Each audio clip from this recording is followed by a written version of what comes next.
Donc, je me trouve présentement en compagnie de Guylaine Tanguay, une personnalité de la chanson country qu'on connaît très bien, qui est une habituée de nos scènes à Montmagny. Guylaine, bonjour Guylaine, Ben, salut. ça va bien?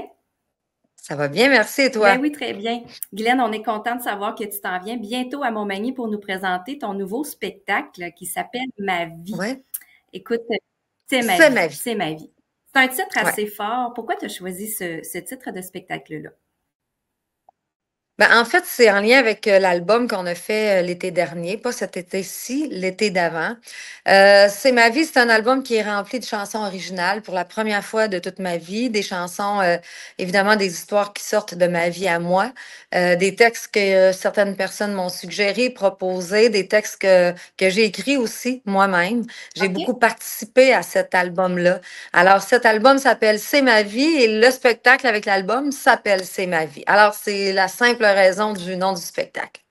Est-ce que pour toi, c'est un défi personnel de te livrer autant dans un spectacle? Est-ce que ça t'apporte un défi ou c'est naturel? Ben oui, parce que c'était comme la première fois, j'ai 52 ans, je vais avoir 53, c'est vrai, ça s'en vient ma fête là, très bientôt. C'est à 52 ans que j'ai décidé de faire cet album-là avec des chansons originales. Alors oui, c'est important ça pour moi dans une vie, c'est une grande étape. Et de livrer ça sur scène aussi, de présenter mes chansons à moi aux gens, de leur raconter pas l'histoire d'une chanson de Paul Darèche ou de Patrick Normand ou de René Martel, mais là de raconter mon histoire à moi et de leur chanter. Ça, pour moi, c'était au début très stressant. Et après ça, j'ai réalisé que les gens embarquaient autant que dans les autres chansons, sinon plus même. Les gens, ils étaient prêts à ce que je leur raconte mes affaires à moi. Ils étaient prêts à entendre ça, à participer avec ça aussi, parce que les chansons, une fois que je les ai chantées sur scène, ben, les gens se les approprient. Quand on finit le spectacle, ils viennent me voir puis ils me disent, mais la chanson, exemple, chanson pour Elliot, qui a été faite pour mon petit-fils, ah, ça m'a tellement fait penser à notre histoire, à mon mari, à moi, notre petit-fils, notre petite-fille, peu importe. Alors, c'est là que j'ai comme pris confiance un peu en moi, en mes histoires, en mes chansons. Puis je trouve ça vraiment le fun. Je trouve ça le fun parce que c'est encore plus naturel pour moi de faire ça. Puis ce désir-là de composer, comment c'est venu en toi et c'est quoi ton processus de création? Est-ce qu'il y a quelqu'un qui t'aide là-dedans? Ben moi, dans la vie, c'est rarement compliqué mes affaires. Si c'est compliqué, c'est que c'est pas fait pour moi, puis j'embarque pas là-dedans. Alors quand j'ai décidé de faire ça, je me suis dit ben je vais l'essayer. J'ai écrit un premier texte avec Rick Allison. Rick Allison, il a été le mari, le gérant de Lara Fabian pendant des années. Il a écrit Je t'aime, le grand succès et tout ça. Et c'est Rick que je suis allée voir, puis j'ai dit aujourd'hui, ensemble, il faudrait faire une chanson. Ça serait comme le départ de ce projet-là. Si ça fonctionne, je vais continuer. Si ça marche pas, on va peut-être penser à un autre plan. Et en une journée, on a fait la chanson. C'est une chanson pour mon frère Jimmy qui était malade à cette époque-là et tout ça, qui est décédé maintenant. Mais ça a été le départ euh, de toute cette aventure-là. Ça s'appelle Et si le temps? Alors, quand on est revenu chez nous ce soir-là, j'avais écrit la première chanson. En plus, c'était l'histoire de mon frère. Pour moi, c'était très personnel, c'était très touchant. Et là, j'ai vu que ça se passait, puis ça n'avait pas été si difficile. C'était bien, ça avait été facile quand même. Ça me faisait du bien. Alors, j'ai continué comme ça. Puis ça se faisait quand même assez facilement. Honnêtement, je pense que j'étais mûre, j'étais due pour ça. Ouais. Puis les sujets que tu abordes dans tes chansons, là, tu as parlé de ton petit-fils, de ton frère. Est-ce que c'est essentiellement justement ton entourage, de quoi tu parles dans tes chansons? Hein? Et puis, t'en Ben, as combien? Je suis curieuse. Environ. là, j'ai pas l'album devant moi, puis je suis pas bonne là-dedans de m'en souvenir. Je pense que c'est 11, 12, je m'en souviens pas, OK. mais ces chansons-là, ils font partie de ma vie. C'est-à-dire que je raconte les moments quand j'étais jeune et que je traversais toujours chez ma grand-mère, Simone, qui m'a inspirée, qui m'a sauvé la vie aussi, parce qu'on avait une vie qui était pas simple. Elle m'a aidé à apprécier la vie, même avec tous les petits travers que la vie peut nous donner des fois.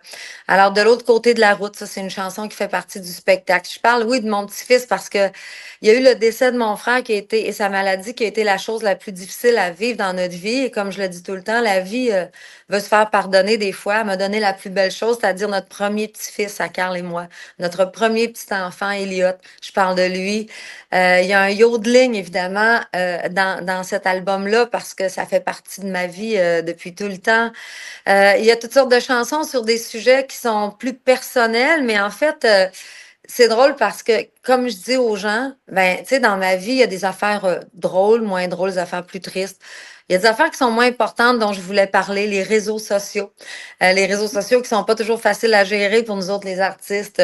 Il y a une chanson qui fait sourire tout le monde, qui fait rire tout le monde là-dessus aussi parce que j'ai, comme les autres, j'y passe plus souvent qu'autrement, ces réseaux sociaux. Mais c'est toutes sortes de chansons comme ça qui vont nous amener dans ma vie à moi personnelle. Mais franchement, aussi, ce que je dois dire en lien avec ça, c'est que dans le spectacle, c'est que les chansons qui sont personnelles sont toujours reliées à des chansons que les gens connaissent bien. À une chanson de René Martel, à une chanson de Patrick Normand, de Paul Darèche, de Bobby Haché, peu importe. Parce que ma vie, c'est aussi ça. Si je chante aujourd'hui et que je fais mes propres histoires, c'est parce que moi, j'ai eu mon histoire à moi depuis que je suis toute petite, qui est aussi influencée par des chanteurs et des chanteuses que les gens connaissent bien. Alors, faut pas penser que dans le spectacle, il y a que mes chansons originales, il y a toutes sortes d'affaires que les gens connaissent bien. Ils vont même passer par du rock parce que je les amène dans ma jeunesse, dans le temps que je faisais un peu de rock aussi. Alors, c'est vraiment tout ça aussi, ce spectacle-là. C'est pas juste Pas assis juste sur une chaise en pleurant ma vie, là. C'est pas ça du tout. non. Et puis les chansons que tu as composées, ils ont essentiellement un style country, j'imagine, ou est-ce que Oui, tu te promènes dans d'autres styles? non, Et c'est vraiment 100% country avec de la steel guitare, avec toutes sortes de guitares, avec du banjo, avec de la mandoline. C'est les instruments country que je préfère. Alors, c'est vraiment 100% country. Et sur le spectacle, c'est ça. J'ai 5 musiciens, donc guitare multiple, évidemment, le mandoline, banjo, steel guitare, drum, basse, bien sûr. Sébastien Dufour, qui est mon directeur musical, qui a fait tous les arrangements aussi de ce spectacle-là. Ça fait 20 ans que je travaille avec lui. Donc, c'est un spectacle qui est très, très, très, qui est très pur, qui est très vrai, qui est très, très agréable aussi à recevoir pour les gens, là. C'est pas, tu sais, je leur dis au début du spectacle, je vous avise, on va pleurer, on va rire, on va chanter, on va danser, on va faire tout ça ensemble. Puis c'est vraiment tout ça qu'on fait. wow. Comment va ta tournée? Tu as commencé quand? Puis tu en as jusqu'à combien de temps encore? On a commencé l'année passée vers 20-21 septembre. C'est toujours dans le temps de ma fête qu'on commence les tournées. On l'a arrêté pour l'été parce qu'on faisait beaucoup de spectacles d'été, des festivals extérieurs. Ça, c'est un autre spectacle complètement. Et là, ben, on reprend en septembre, justement, là, prochainement. On va prendre une petite pause aussi pour le temps des fêtes. On continue ça en 2026. Mais à travers ça aussi, j'ai une autre tournée Oui. qui va s'amorcer, là, qui s'appelle Ménopause avec une gang de filles. Alors ça, c'est un autre projet complètement, mais c'est ma vie se poursuit encore. Là, on a encore plusieurs dates. Les gens peuvent aller sur mon site Internet, évidemment, tout est là.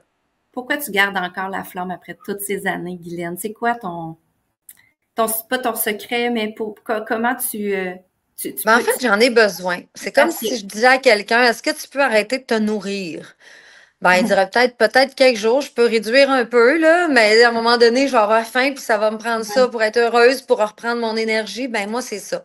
La scène, pour moi, c'est vraiment mon endroit où est-ce que je me sens le mieux, à part évidemment dans ma vie personnelle, mais dans tout le niveau professionnel, où est-ce que je me sens bien, moi, c'est sur la scène. C'est là que je prends mes forces, c'est là que je refais mon énergie. C'est là que je repogne mon moral quand j'en ai moins. C'est ma vie, cette tournée-là était parfaite dans le temps où est-ce que je vivais avec, où mon frère était malade en fin de vie, tout ça. On a vécu son décès à travers tout ça. Ça a été la tournée parfaite pour ça parce que je me raconte dans cette tournée-là. Parce que je parle de moi, je parle de ma vie à moi et les gens se sentent un peu ben, privilégiés d'avoir toutes ces petites parcelles-là de ma vie qui sont si personnelles. Je leur livre tout ça. Les gens m'ont beaucoup appuyé à travers leurs applaudissements, à travers leur écoute, à travers leur silence aussi après certaines chansons qui étaient difficiles à recevoir aussi pour eux.